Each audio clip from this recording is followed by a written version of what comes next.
Hi and welcome to WoW Flash. This is my weekly series where I look at the news from anything to do with World of Warcraft that's of interest to my channel from the past 7 days.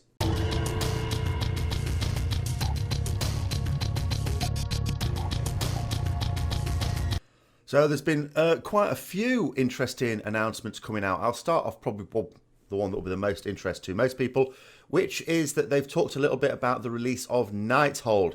Now, what they've said is they are aiming to release the Nighthold raid on the 17th of January. That would, of course, be in North America. It would be 18th in Europe. Now, the issue could potentially be is that we had this filler raid in between Emerald Nightmare and Nighthold, Trials of Valor, which has actually been quite difficult. A lot of people thought it would just be a bit of a rollover raid. It's actually been quite tricky. My guild have only really started on Mythic Hellion. We've sort of killed Guam really a bit ago now, I suppose, over a week ago. But it's been quite tricky getting the composition, because you only need the odd one person who's really useful in that fight to be absent that day and you're in a bit of trouble. So we've had limited practice on her. We're not planning to get much done over Christmas. In fact, we weren't planning to get any done over the next couple of weeks until New Year now. But so really you could say, well, we didn't need Nighthold to come out, and probably not many people needed Nighthold to come out as soon as it did. But of course, Blizzard always did say that it would come out early 2017 and realistically January. So I suppose we should be expected that. But what they've said is that they're going to, as they call it, retune Trials of Valor, mostly on heroic and mythic ability, to allow people to overcome the challenges. In other words, nerf the hell out of it. Unfortunately, this is going to happen at a time, as I say, when we're not really going to be able to get any progress on it at all. So rip our guild. And I suppose any other guild that's going to have people off over Christmas. But if you are not such a guild, if you are some guys who are going to push through over Christmas and it's not going to, your raid schedule is not going to be disrupted that much, this actually could be really good news.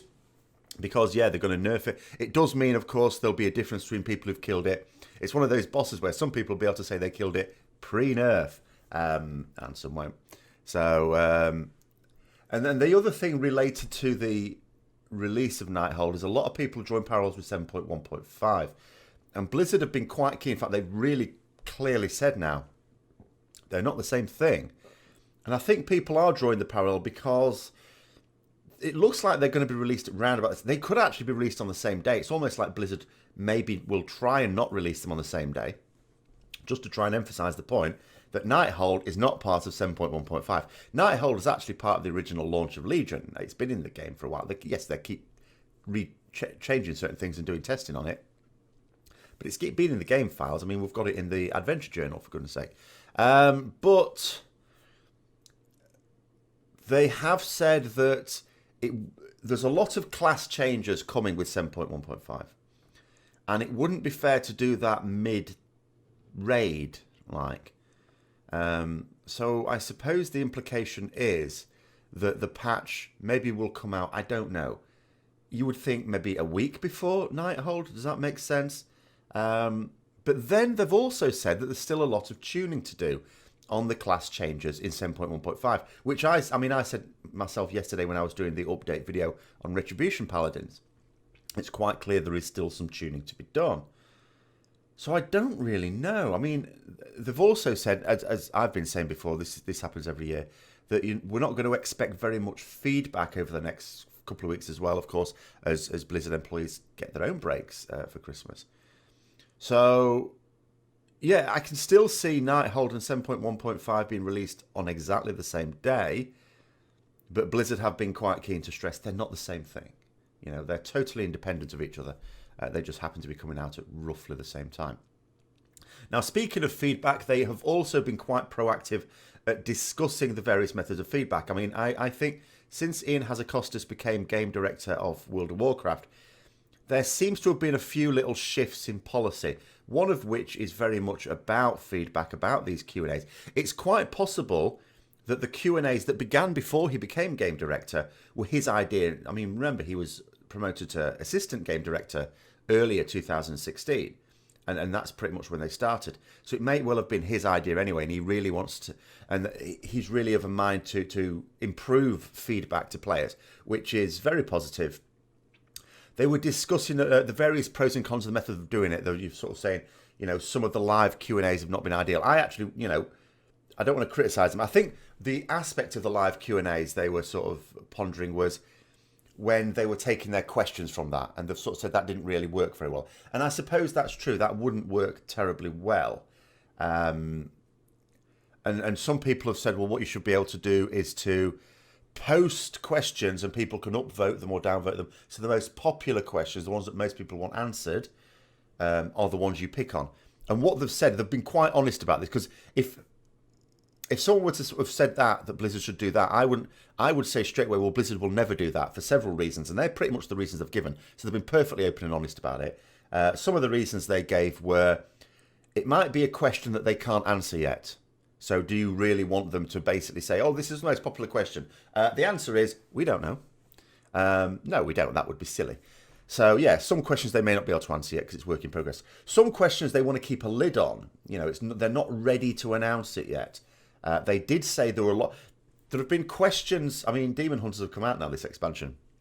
People have been asking Demon Hunters for a long time. And they said in the run-up to the sort of announcement for Legion, people, that was a really popular question. Are you going to bring Demon Hunters in? As it always is. And they said, well, what should we do in that situation? Should we lie and say no when actually they are announcing they're going to, or what? Or just evade the question? So they put themselves in a position where a question they don't want, even though when they know the answer, they don't want to answer it just yet. They're not ready to announce it.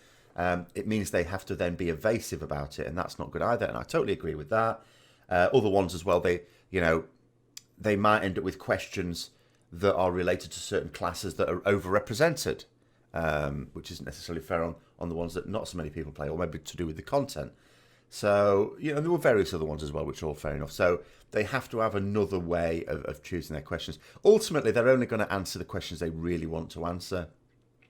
That's the same as in anything, whether we'd like that or not. So, but, their points were perfectly valid. So, but it is good that they're thinking about the different methods of feedback. I would still say one thing they're not talking about at all, which would be a really good way of communicating, would be like the in-game surveys. We have in-game, I've said this before, we have in-game surveys when we fill in a ticket and get a response. As soon as we mark it as resolved, which presumably means that it's been dealt with, we don't get the questionnaire if it's not dealt with. But if it's dealt with, we get the survey asking us how we felt we were treated as customers. You could easily use that same system to get people's responses and customer feedback effectively for a whole range of things. But they don't talk. But it talks about the various pros and cons of like Twitter, where you're limited to a number of characters, to the live Q&As. I mean, they were saying there's various other things that they put on, like Reddit and Twitter, as I say, and other like fan sites and stuff. And then they say, but not a lot of people seem to read those, because one of the most commonly asked questions in the most recent live Q&A was about artifact knowledge catch-up, whereas anyone who'd been following Blizzard in various other avenues of feedback would have already known what they were going to do about that in patch 7.1.5. It's already sort of out there.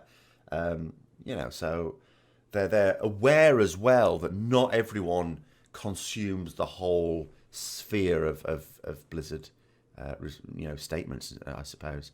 I mean, that's partly why I do this each week, because I'm following them in not everywhere, but I'm following them in various places, and some of you guys might not be aware of certain bits of news, so I just do it in a weekly thing like this. What next? Oh yeah, of course, the legendary. They talked about legendaries last week, the fact that they're toning down a lot of the very powerful DPS legendaries. They've done that now in the PTR. I'm not saying it's all finished yet. Again, they said there's still tuning to be done. But there have been sort of some, on the current PTR, nerfs to very powerful DPS legendaries. So some classes, expect that. I'm quite positive about that, by the way. I don't see that as a bad thing. Some people do. Judging by the comments on the video, again, that I did yesterday on it, some people are not happy about it, but I'm quite happy about that, even though I've got one of the good ones. And a couple of, I suppose, player firsts. We talk about now the world first for raiding, as if that's a big thing. There are other ones as well to talk about, and in this week. So, There's been the first plus 20 mythic dungeon completed by people in 2 separate guilds who've done plus 20 Dark Art Thicket. There's been a smattering of plus 19s as well. And the first person to have completed their artifact, as in got all the normal traits as well as all the extra bonus ones as well.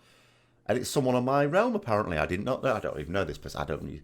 We don't have communities these days, do we? And I've not been on this realm for that long. It is a Death Knight called Surly, apparently. I hope I'm pronouncing that correctly, in the Brigade Guild. They've apparently spent quite a lot of time in Mythic Dungeons gathering the 65 million artifact power needed to do that. So, only 2 more to go for them. And then until 7.2, of course, in which case there'll be more to do, because in 7.2, which is not Nighthold, it's Tomb of Sargeras, they're bringing out more traits for our artifacts. And there's me, who's, what am I on? About 36. What do you need 54 to complete it. 65 million artifact power. But anyway, that's the news for this week. I hope you found it interesting as always. If you did, don't forget to like, comment, subscribe and share. Until next time, I'll see you later.